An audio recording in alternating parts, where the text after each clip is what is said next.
Marie est la guêpe intrépide. Elle entend la porte s'ouvrir. Depuis quelque temps, Marie a un mauvais pressentiment. Elle pense qu'elle est en train de rechuter. « Bonjour, maman !»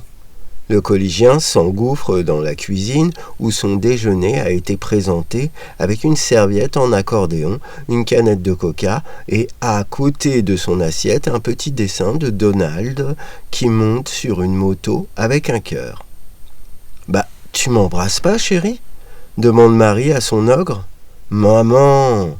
maugrait Patrick alors qu'il prend d'assaut le plat que Marie lui a préparé et qu'il sait se trouver dans le four. Il se tourne vers elle et voit qu'il l'a peinée. Alors, il lui fait un bisou sur la joue. « Attends, dit-elle. » Et elle lui retire, en humectant un petit mouchoir, une accumulation de saleté organique qui se trouve entre ses yeux et son nez. « Voilà, » dit Marie, souriante comme après avoir effectué un sauvetage en haute mer. Elle regarde son fils, sa merveille. Marie sourit alors que Patrick dévore son déjeuner et ouvre sa canette de coca. « Allez, dis-moi, Patrick, comment s'est passée ta matinée ?» soupire-t-elle avec intérêt et crainte. Elle est passée en mode « je te l'avais dit ». L'inquiétude pour l'avenir est comme un qui a élu domicile dans la maison et envoie tout balader.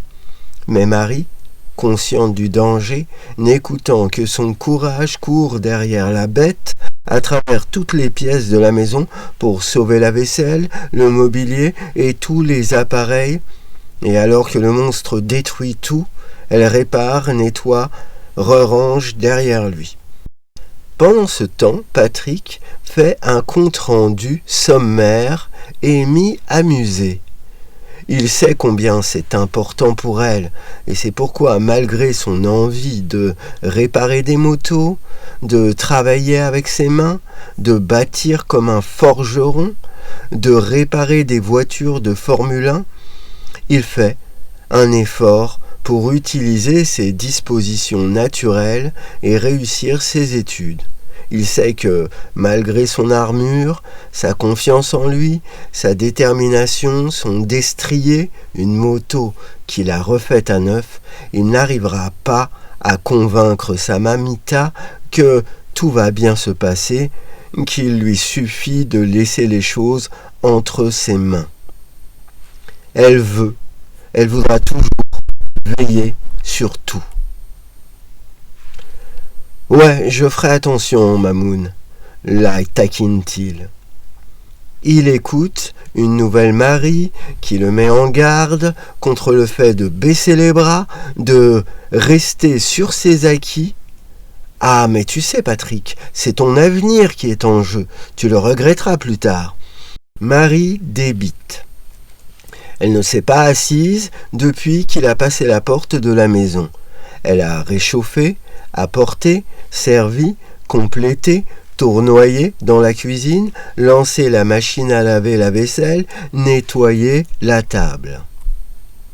Et marmonné, et s'est transformée en petite souris, et a sauté sur le sac de son fils et est partie au collège avec lui. Elle a fermé les yeux quand elle entendait les réponses de son charmeur de fils quand un professeur lui posait des questions. Elle était sur ses deux pattes, prête à boxer professeur et élève quand son petit génie, tout flegme dehors, avait la bonne réponse. « Je vous l'avais dit !» crache la petite souris qui frétille. « Paf !» rajoute-t-elle. À la récré, son fils commençait à avoir une discussion avec Sophia, sa petite amie, c'était trop intime. Marie est revenue à elle, a sorti le linge de la machine et est allée sans plus attendre l'étendre. Après cela, elle est restée figée dans la maison, debout comme une surveillante de musée. Elle a inspecté chaque objet comme un général d'armée lors d'une revue des troupes en état d'alerte maximale, prête au décollage et au déploiement de toutes les forces de l'armée. Elle les a tournées, argumentant point par point avec elle-même les raisons pour lesquelles ces positions étaient les bonnes. Prendre son temps, revoir la disposition, penser à enrichir les figurines, à finir les travaux de la maison, et c'est pas tout. Il faut penser à ça aussi, aux promos et aux vacances, anniversaires, Noël, faire plaisir et on recommence. Marie pense très fort au magasin de bricolage et parcourt les rayons à la recherche d'une couleur parfaite pour remplacer le papier peint de la salle à manger. Une sonnerie mentale instantanée lui intime de descendre à l'étage de la maison et elle quitte mentalement les rayons du magasin de bricolage. « Tu vas démarrer, Pépère ?» tapote Marie. Elle a l'impression de se trouver en pleine nuit, en montagne, sous le brouillard en décembre à minuit, alors qu'elle tente de faire démarrer sa petite 205. Elle souffle fort et la prière est exaucée. La voiture démarre en même temps que l'ordinateur. D'un côté de sa pensée, elle prépare la comptabilité pour le comptable de l'entreprise. De l'autre, elle arrive le long d'une petite route qui mène à la maison de ses amis. « Salut à tous !» claque-t-elle. Tous les convives sont en même temps émerveillés et épatés qu'elle soit là. Ils se tapent dessus comme des quilles de bowling qui refuseraient de tomber et reviendraient en équilibre, émoustillés par le mouvement. « Et que je te pousse ! Tu te rends compte ? Lâche une fan totalement désinhibée. Et si on m'avait dit, sautant l'air un fan, les amis d'enfance se retrouvent dans la maison de Robert qui leur a fait une surprise. Il connaît très bien et depuis très longtemps Marie du groupe La Guêpe Intrépide. Pendant que les deux musiciens de Marie installent leurs instruments pour une session acoustique, Marie est assaillie de questions, de demandes d'autographes. Et du coin de l'œil, avec ses lunettes de soleil légèrement baissées, elle observe la petite meute. Elle ne perd pas le contrôle, elle sirote un vin chaud en souriant de toutes ses dents pour laisser entrer le plaisir. « Voilà comment j'aime être accueillie », lâche-t-elle de sa voix tellement rock qu'elle commence à être un peu réchauffée. Elle enlève son célèbre cuir. Tu te rends compte, la valeur qu'il a, c'est celui qu'elle s'est acheté quand elle a quitté la fac pour devenir chanteuse, dit un jeune garçon. Je me souviens que j'ai lu quelque part que sa mère l'a déshérité, rajoute le père du garçon, dont le comportement ne le distingue aucunement de son ado.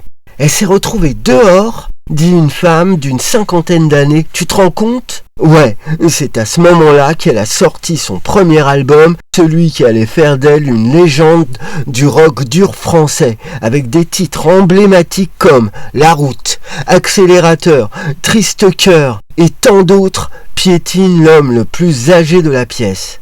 Pendant que tout le petit monde s'exclame et chuchote, Marie songe à la raison pour laquelle elle a trouvé le mot mouche pour le nom de son groupe. « Je vais pas vous faire plus attendre, on est là pour jouer, non ?» crie-t-elle de sa voix haut perché qui a fait d'elle une légende. La trentaine de personnes, comme dans une chorégraphie un peu anarchique et très émotionnelle, crient « Ouais !» Pendant que Marie raccroche avec son dernier fournisseur, elle entend son mari rentrer. Les chiens aboient. Le camion se gare sur le terrain d'à côté. Il passe le portail. L'homme, moustachu, passe la porte et prend la première à droite. « Marie !» lance-t-il. Il s'assoit dans la cuisine, dégaine une cigarette, l'enflamme, se sert un café qui est à la parfaite température. « Bah t'es là ? T'as pas enlevé ton manteau ? Tu veux un café ? s'inquiète-t-elle. Elle allume la petite télé de la cuisine. Tu veux regarder les informations? Comment ça s'est passé? Ça va, j'ai bien vendu. Tu te rends compte que le placier a décidé d'augmenter? Je lui ai demandé à quoi ça servait puisqu'il se tourne les pouces. Non mais je te jure, qu'est-ce qu'on mange? Récite-t-il. Du gigot d'agneau, sourit-elle. Il ne répond rien et une chorégraphie s'élance. Marie met la table, Marie les met à table, son mari et son fils. Marie va chercher le sel, le poivre, la moutarde. Moi j'ai choisi la guitare, l'ampli. On m'a foutu dehors, alors j'ai pris la route sans lui, qui m'aime, intrépide, me suive. Et j'ai chanté partout, j'ai même dû détaler, croiser le froid. Mais j'ai toujours affronté et j'ai dormi dans des bus, des loges de concert, frappé dans les amplis, tapé sur des guitares. J'ai couru dans la nuit, j'ai pas crié au loup, j'avais pas peur de lui, je n'avais pas peur de lui. Je suis la guêpe qui chante, qui crie partout, toujours sa liberté de vivre, d'aimer, de faire ce qui lui passe par la tête. Je suis la guêpe intrépide. Marie a un balai dans les mains et chante devant son mari et son fils. Elle est hors d'elle. Marie, t'es devant la télé, mais pousse-toi. Ton père, il est pas vitrier dans les carreaux de plâtre, ricane Robert. Marie laisse tomber le balai par terre. Elle va s'asseoir. Elle a encore eu une crise. Un épisode de recherche de liberté. Encore une fois, il est passé totalement inaperçu. Dans la nuit, les deux maris se rejoignent. Elles échangent leur guitare et leur balai. C'est leur raison de vivre, leur seule façon de survivre. Applaudissements